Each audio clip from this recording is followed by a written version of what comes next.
Inhale, exhale sa ta. Inhale, bumati ta.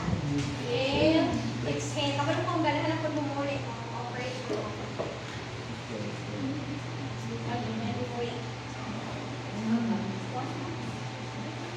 So good afternoon, ladies and gentlemen. So today, join me as I discuss the Filipino values and traits. So what are the Filipino values and traits? Any other hand? Any hand? Any hand, what are the Filipino values and traits? Okay, good.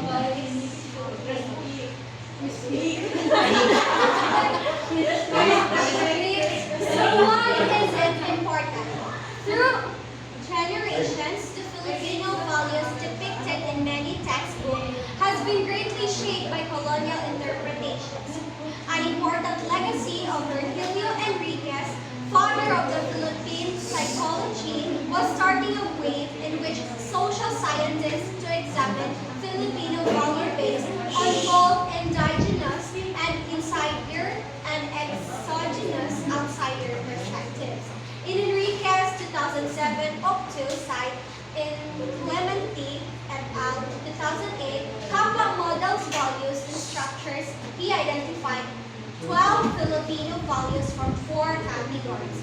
So if you wonder who is Emilio, Virgilio Enriquez. So kindly listen. Virgilio Ver Enriquez was born on November 24, 1942. And he died August 31, 1994.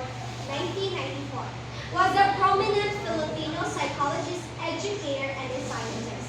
He is best known for developing the theory of pakikipagkapwa, shared identity, and advocating for an indigenous Filipino psychology. Enriquez also served as the first chairman of the Philippine Psychology Research and Training House. So, we all know as I read Virgilio Enriquez is one siyang founder sa pakikipagkapwa. So siya, he is the one who discovered kung saan ang pakikipagkapwa and then ang meaning ana niya. Why is it nga nag-exist siya? So muna siya. So, kaning giingon diri sa as the text says, so kaning di ay mga ingon ani like pakikipagkapwa, bayanihan or something, etc. So kana siya well known na siya sa mga textbooks. It's because more on, di ba, kabantay mo sa ato ang contemporary business o na siya. So kanina lesson is given nato na siya. So why is it important? Again, so muna siya yung 4 values. Muna categories na 4. The first one is the service value. The second one is the pivot value. The third one is the core value. And the fourth one is the foundation of human value. So service value. Service further divided colonial and accommodative and colerontative service value. So for the colonial and accommodative value, it values consisting of the hiyak property and dignity. So we all know that Filipinos is so kada siya is muna siya na-discover ni Virgilio Enriquez. So the second one is the utang na loob. So when we all know that we did if we did something good to others, kanang natay ko others will do good on kayo. So kanang like mura na gali siya na ano sa ato na mura per good.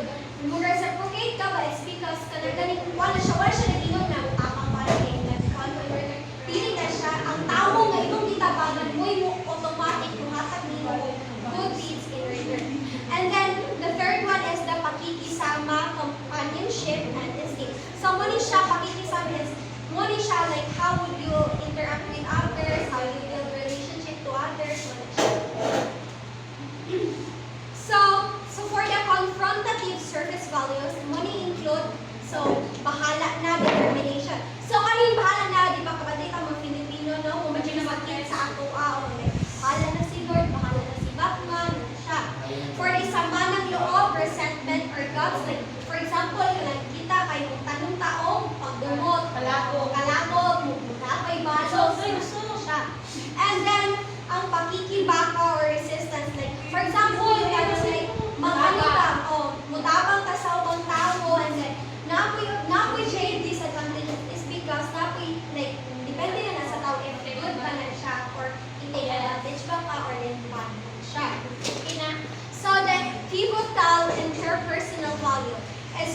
ramdam, pakikipagkapwa-tao, shared inner perception. The core value is kapwa or pagkatao, the shared identity, which means the other values emanate from this. The foundation of human values consists of thinking, social, personal value, identified at kagandahang loob, pagkamakatao, shared humanity, and 3 associated societal values, karangalan, dignity, katarungan, and kalayaan. So of course, kita mga Filipino is, we all know na inailahan na tayo, ilang tagayan na tayo pagkatao. Tungod anak, na mo'y kisi naka-discover again, si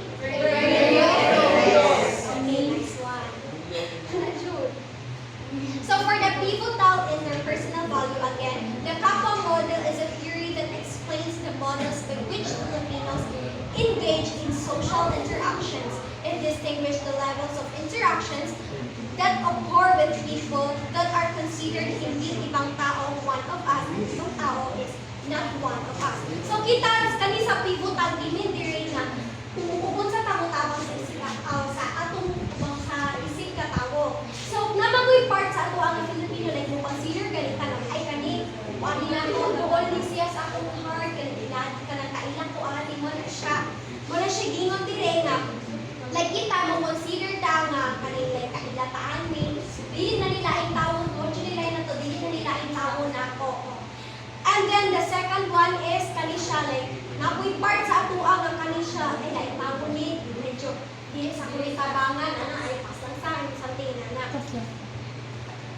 So, if one is regarded as ibang tao, the interaction can proceed from pakikitungo, transaction, civil with, and pakikisalamuha.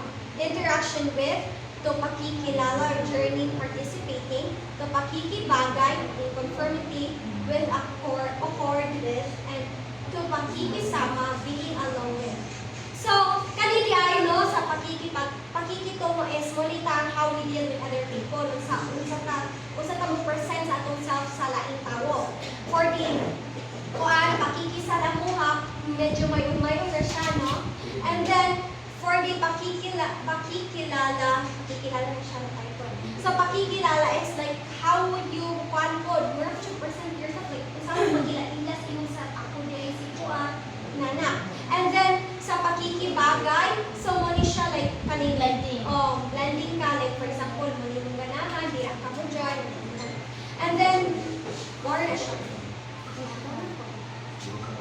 In contrast with hindi ibang tao, there will be that ascending level of interactions starting from pakikipalagay loob, being with rapport, understanding, acceptance with, to pakikisangkot, getting involved, or to the highest level of pakikisa, being with. So, kaning sa sa pivotal, so, dili na ta sa hindi ibang tao, kakani siya. So, ascending level interaction starting sa pakikipalagay sa loob. Like, paano ka, like, una manggunan na is, like, di ba laing tao sila na to. So, gano'n siya step by step. So, ang una is pakikilagay loob, like, comfortable ba ko ani? Muna kita mga Pilipino, like, comfortable ba ko join ano nila, mo consider kasi mong feelings. And then for the second one is to pakikisangkot, like, mo appeal na ko, di-join na ka, kaganahan ka. And the third one of the highest level is pakikisa, like, i-cooperate na dyan ka, like, overall sa imong body, imong mind, agree na ka. There had been criticism leveled against the Kapwa model due to its lack of empirical support. Addressing these concerns, Clement et al. 2008 conducted 2 related studies to determine whether the Filipino values that were earlier hypothesized by Enriquez are still endorsed by Filipino adolescents and examines the relationship among these values. So, ano siya is, naglingon ni Virgilio Enriquez. So, isulti niya nga, nakita manggod kani di ay siya na practices and values and privileges. Kasi na-develop ni siya nato or na-develop ni siya within sa culture. Na-develop ni siya sa mga adolescents. Diba kapatid mo, like, adolescents ko yung mag-introduce nato ngayon, anak, yung mag-inana ka, dapat maayo ka sa awang tao, dapat maayo ka, anak. So, i-identify ni Virgilio Enriquez na wala siya like kanang diya di-highlight pa na asa na siya gikan is because pangaral na siya sa mga adolescents sa ato ng mga Filipino. So this has led to the reformulated value system of the Filipino adolescence framework, in which 11 of the 12 originals were found to be regarded as still important among the youth, including first is second, Kalayahan katarungan. the third one, Lakas ng loob. fourth, Pakikipagkapwa. fifth, Karangalan. sixth, Pakikisama. seven, Pakiramdam. eight, Pagkakalo. Pakikipagkakanan ng hiya. Walang mahalala sa pagkakalasin. So, muna to, di ba dito diri nga, like, kulang siya ang isa. It's because muna to siyang bahala na mo, like, maduwaan gali siya na na-include siya na. So, ato na siya.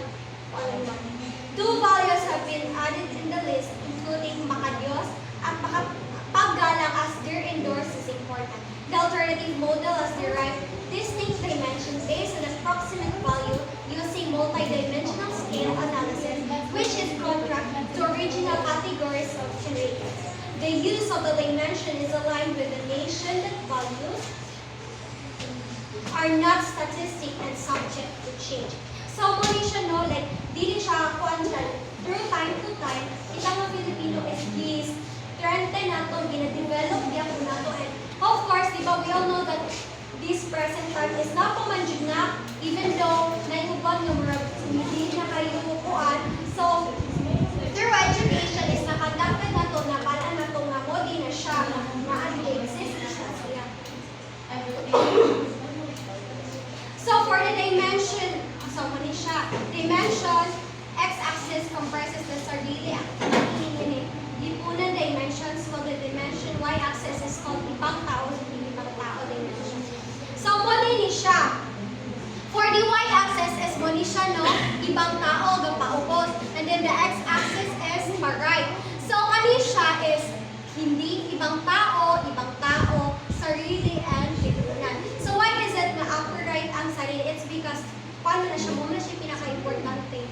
So this the group and the lipunan. So within the hindi ibang tao, so na-under diha ang hiya, paggalang, kaandahang loob, karangalan, kalayaan. So kani siya, hindi ibang tao under sa grupo, diya sa group, is muna siya, kagandahang loob. Sa hindi ibang tao, di ba, maayo man ta sa mga close friends nato, sa pamilya nato. And then paggalang, naatay kuan, maski, ang like, suod nato, pero narda po tayo kuan, respect. And then, ang hiya, so di ba dyan na, balikayan ng hiya, kinaaman dyan na. And then for the lipunan, sa hindi ibang tao, so nadiri ang karangalan and kalayaan. So of course, kinahanglan ang karangalan o kalayaan sa lipunan. Kaya naman, mo man na siya ga-strengthen nato, strengthen ka sa atong bond within the community. So dapat na kay kuan, like, free ka. That is why, mo na siya, itakal na ito na ron, nganong na siya inana. And then of course, na-under na siya sa hindi ibang tao, it's because like, it is your obliged ka ba, di ba? Responsibility, guys, mo. And then, sa ibang tao, nadiri ang utang na loob. Of course, kay dili man naman paano, so pwede ka utang na loob. So, pakikisama, so dapat makikisocialize po ka. And then, makikipagkapwa, pakiramdam, lakas ng loob, wala siya. And then, for the lipunan esting, lakas ng loob, katarungan, at pakikibaka. So, of course, maski sa ubang tao, need po kamutaba. Need nato Filipino na, like, ato na siya, values na nato nga, need na mutaba, natay lakas ng loob, like, kapati mo, involve na siya mga protest, di ba? Kung kay lakas ng loob niya, about na siya sa lipunan mo, apil mo ka diha, if wala kay lakas ng loob, di ba? And then, of course, katarungan, justice. So, kita, like, for example, naman dyan sa ato nga, like, na ano kita, na well-known ganita sa ato ang pagka-democratic, it's because naatay katarungan.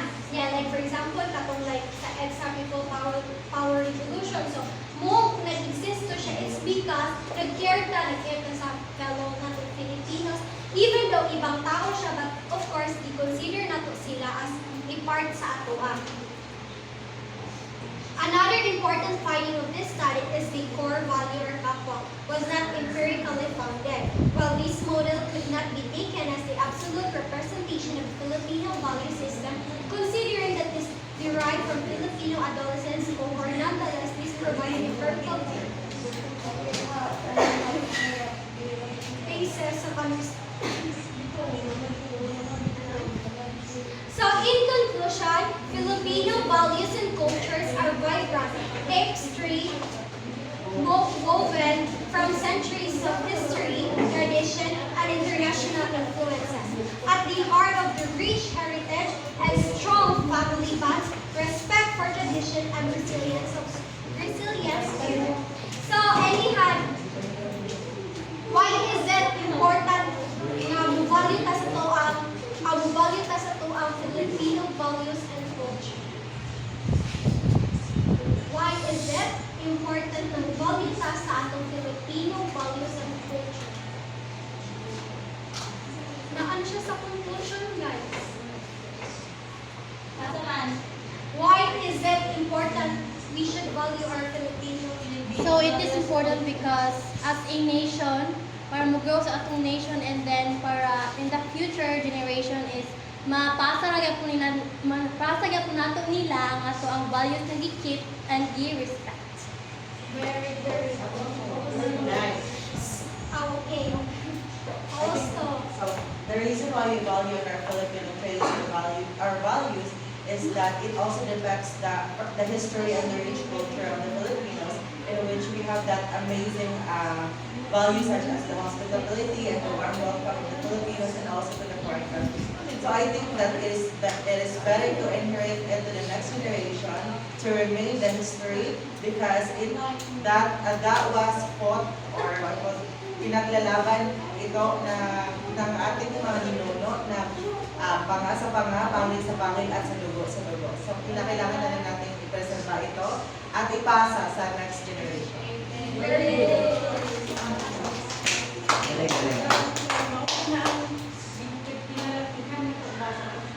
Mga parents, nakuha na to atong values sa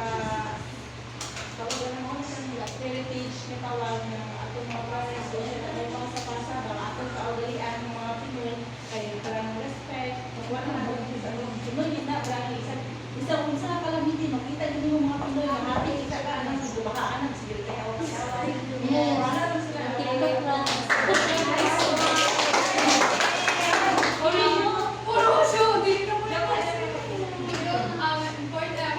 Importante siya nga ato i-value at mga Filipino values kay maumay siya ang reason nga nimitig ka sa uwan.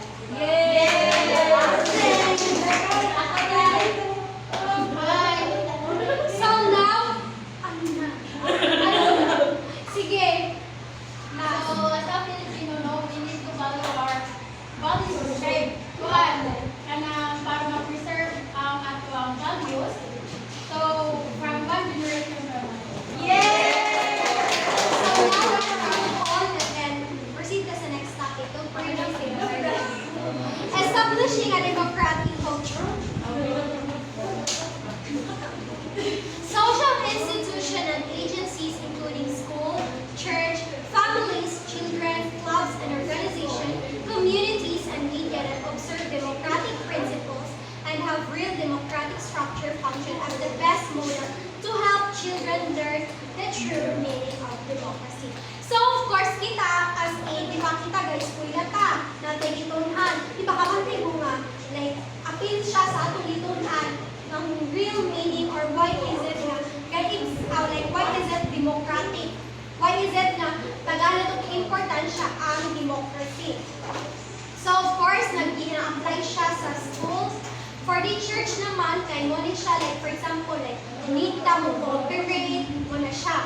And then for the family, di ba, natin mga buto-buto, di ba, kapatid mo, like, for example, isa ibuto sa inyong mga parents, mo na. Pero which is bad na siya. Pero of course, di na po na siya isugod, like, na-voting na exist.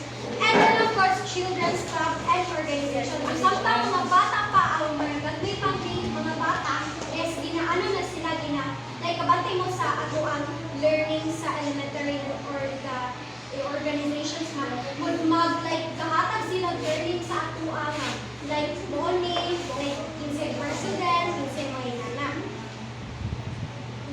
So teaching children about democratic culture means immersing them to the way life upholds democratic values, including justice, equality, freedom, respect for life, cooperation, self-resilience, truth, tolerance, sensitivity, respect for differences, security, and responsibility. So, muli siya, no, i-emphasize theory nga anong importante man ang democracy.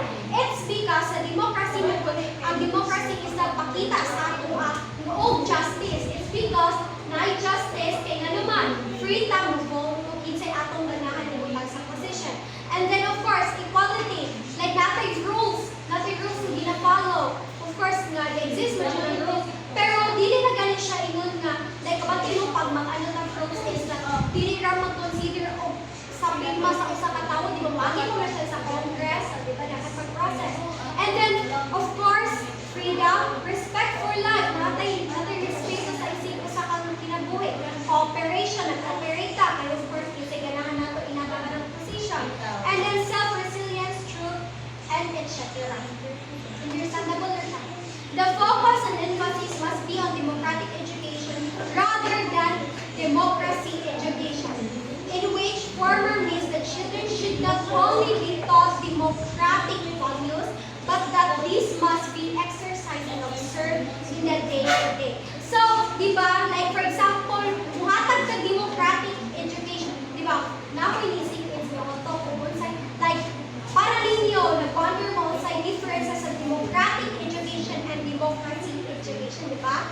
So, muna siya ito ba? Democratic education has an educational approach that emphasizes students' participation, autonomy. So, ngayon ang autonomy is Self-governed. self-governed, sakto kung pa. And voice in learning process. So, pati siya.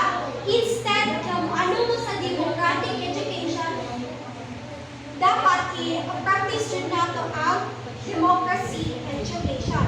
So, ang democracy education is refers to educational programs and practices that aims to cultivate democratic values, skills, citizen participation. So, ang difference nila sa democracy education is one na good siya like nagay kay values na i-follow, dili like ingon nga, di siya democratic na kay kuan dapat mo dili na siya mo dapat i-instill sa mga bata. Ang dapat i-instill sa mga bata is like kanang values, what is the right to vote, values na kaning like kaning sila kay palagahan di like depend gani or di-emphasize dito nga like gahatag sila og kanang qualities citizen nurture nila or gihatag nila provide nila sa ato ang information nga like unsay right way as a citizen o unsaon nimo pag right way to vote. Just in school, these values must be present in the formal curricula. Diba kabantay mo like na-adjust siya sa ato ang educational basis, no? Diba? Like na-adjust na like what is the right thing to vote, like mga necessities, like unsa mo dapat, unsa na itong pagsala sa itong mawalino, nasakto ba ni siya ng opposition. So, na siya, marami siya, mandatory na siya sa education degree sa ato na as a democratic country. Mandatory na siya na tagaan nato o values ng mga bata kung unsay right way to vote. That is why nga.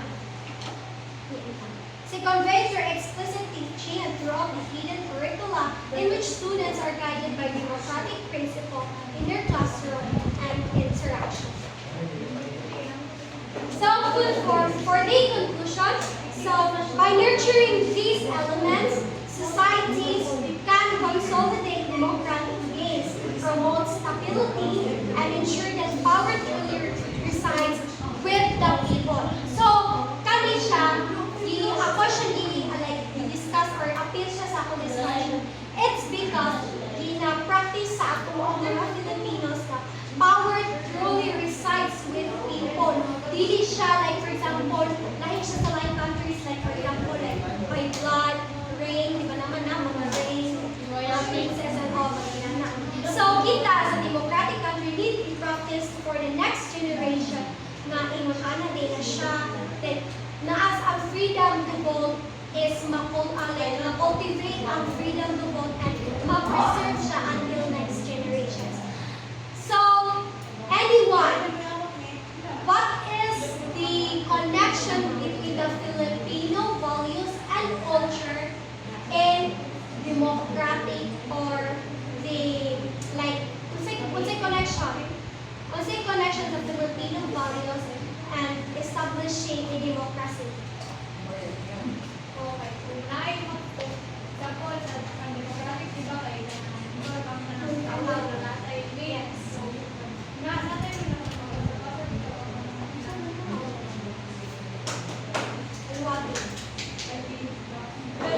The connection is like Filipino sa bayanihan ang democratic or the exercise because of democracy of learning. So, sige mo.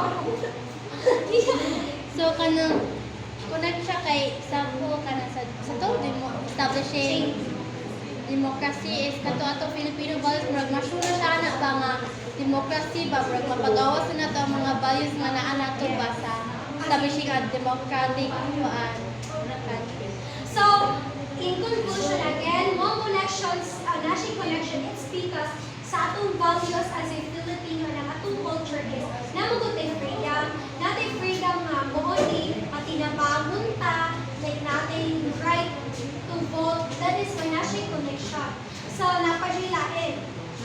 So, by understanding the leveraging these Filipino values and culture aspects, the country can further strengthen its democratic culture, promoting a more inclusive participation